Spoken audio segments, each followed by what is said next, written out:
There's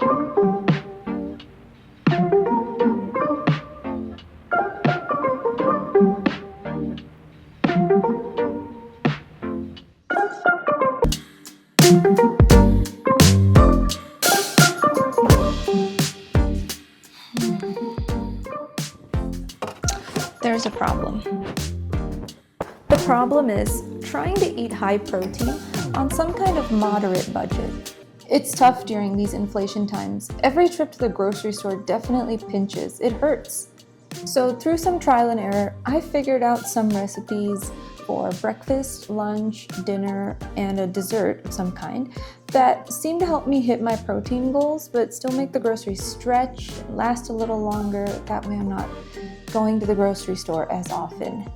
With these recipes, I've tried to hit some balance between cost, the nutritional numbers, protein and calories in this case, the ease of preparation, and last but not least, taste. I believe these meals fall in that sweet spot between all four. And most importantly, you don't have to be a chef to make these, because I'm definitely not.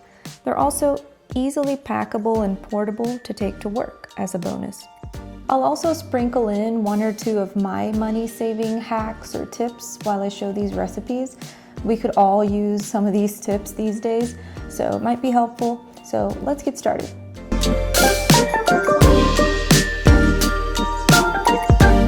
Simple ingredients here for these egg white wraps, starting with egg whites, a whole egg, tortilla or wrap of any kind. I happen to have these low-carb ones on hand.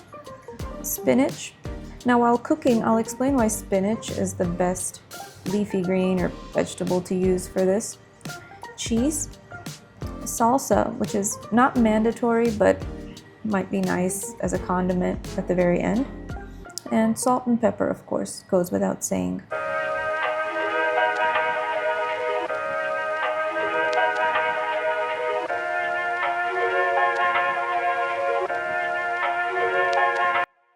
That was my bare-handed tortilla flipping skills. Just kidding. The pan was barely warm. I just wanted to warm up the tortilla slightly so that it's not completely cold coming out of the fridge. I sprayed the pan with avocado oil, and I'm throwing on some spinach to let it wilt. Now here's why spinach was a great choice. If you noticed, I didn't have to take out the chopping board to cut or prep anything had I been using a different ingredient. So no extra work. Just throw the spinach straight into the pan. Meanwhile, I'm mixing together about half a cup of egg whites and one whole egg, seasoning it, of course, with salt and pepper, whisking all this together while the spinach continues to wilt down. Once it looks like this, I'm adding the egg mixture to the pan so that this starts to come together into some kind of omelet. All of this is done on medium heat, and I'm never changing the heat at any point.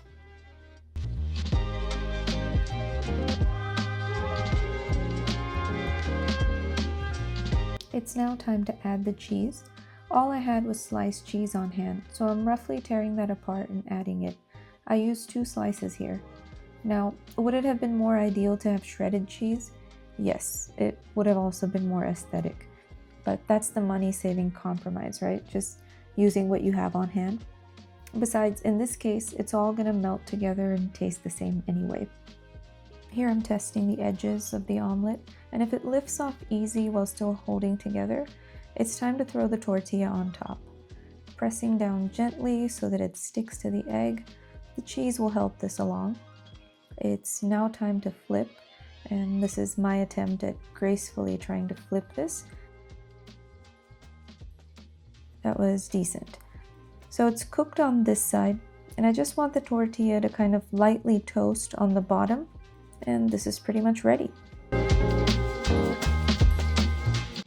Roll it into a wrap. You don't need a toothpick or anything. It should hold together. Cut it in half. Ooh, that was hot. And there's the cross section. Breakfast is ready. Easy, quick, and made with ingredients that were relatively cheap and can last you a good bit of time. You can serve this up with some salsa on the side. And if it's breakfast, of course I would have coffee. I just didn't picture it here. Great numbers on this one. you're getting a total of 33 grams of protein, just off to a great start protein-wise for the day. And breakfast is complete. For lunch, we have ground beef bowl, one of my absolute favorites and super easy to make. Well, let me just show you. Our first ingredient is ground beef, which I actually forgot to film, so I'm just snipping a picture here. I'm using lean ground beef. I actually found 96.4%. You can use anything you find. You will need rice. Now here's the money-saving tip. This 20-pound bag of rice cost me $24.99, and it will last me, someone who eats rice every day, a good 3 months. For items like rice, it is way more cost-effective to buy a large bag instead of individual packs of rice. Same goes for the next ingredient, frozen mixed veg. This pack costs $12.99. And when it comes to vegetables, I'm big on ease of prep, and this checks that box. I can guarantee that I complete this bag at some point, more likely than if I were to buy fresh vegetables and those go bad in the back of my fridge. The next ingredient is ginger garlic paste. Not mandatory, but you can make this using equal parts peeled garlic and peeled ginger. Just blend the two together with nothing else added, and you'll get this paste, which will add a nice, subtle Indian flavor to the dish. Let's start by washing and prepping. I've got a cup of rice here. I'm using the steam basket that comes with the rice cooker to steam 2 cups of veggies. I love using the steam basket. You're getting 2 things done at the same time. And for me personally, this has been a key to consistently eating vegetables. So I'm going to turn that on, and it will cook on the side while we're taking care of the beef. For the ground beef, I'm turning the heat to medium-high, spraying with avocado oil and getting the pan nice and hot. Once the pan is hot, I'm adding room temperature ground beef. That's the key. It has to be room temperature. So set it out on the counter an hour or so ahead of time. This tool is a meat masher, and it's super handy because we're going to be mashing a lot. Just breaking the beef up, getting it to sear on the hot pan. As you can see, there's already some slight charring and browning happening. We want the beef to sear and char, not boil or steam in its own juices. So that's why the heat is on medium-high. At this point, about 2 to 3 minutes in, I'm adding the ginger garlic paste to the hot oil so it can start to cook off its rawness and start blending flavor into the meat. Continue mashing, and mash some more.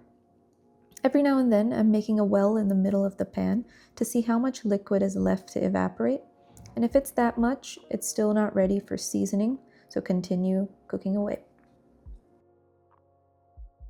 This time, when I've made the well, all the liquid has evaporated, so it's ready for seasoning.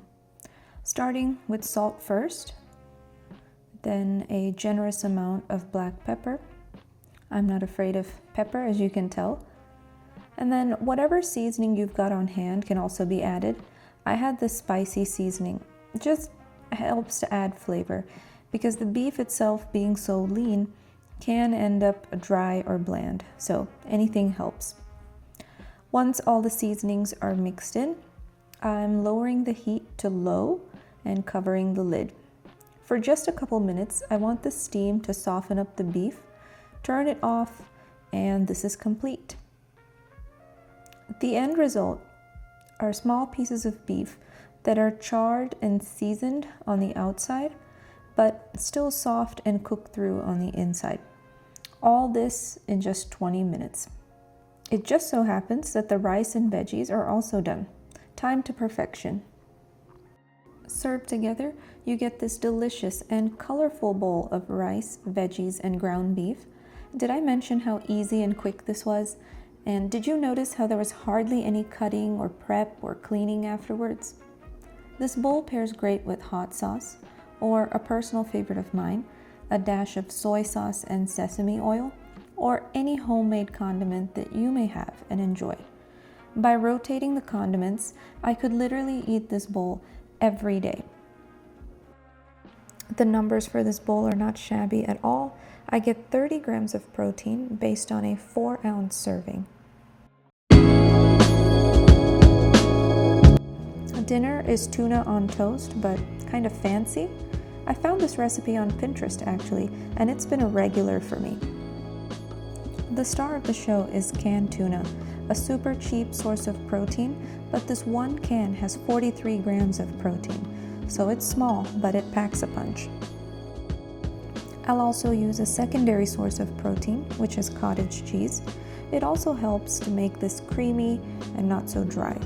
Start by opening the can, draining all the excess water, and empty the tuna into a bowl.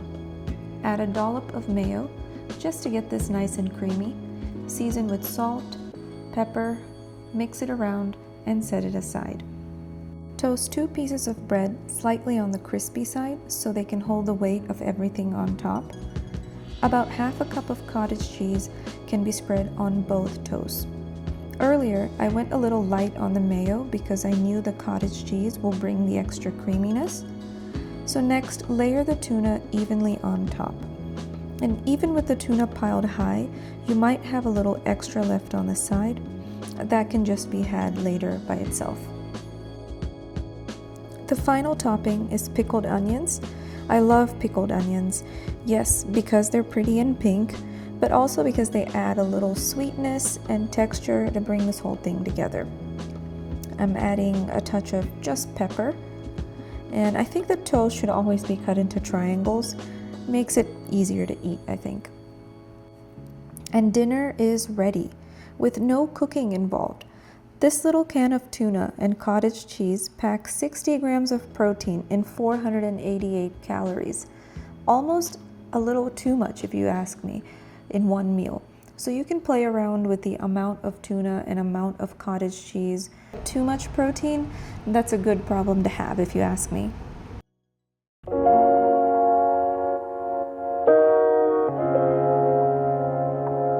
Ending the day with a sweet treat, I'm taking 1 cup of Greek yogurt into a bowl, and now we add the toppings.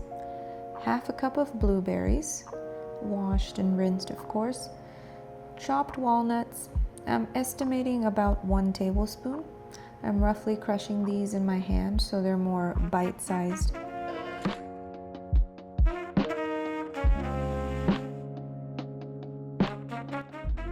Coconut flakes, about 1 tablespoon, and lastly, a little dark chocolate. I don't need 90% dark, but that's what I had lying around. 60 or 70% would have been nice too. I'm estimating a couple of squares here, and finely chopping it up. The finer you chop, the more likely you are to get chocolate in every bite. And that's dessert. Now, is it exactly ice cream? No. But it hits the spot. And it's easy to pull together with ingredients you can buy in bulk, like the nuts and coconut flakes, and store those for a long time.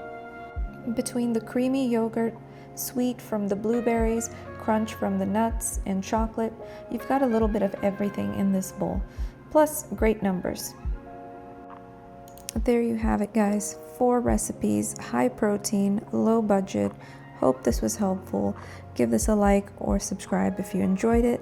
Thank you for watching. See you on the next one.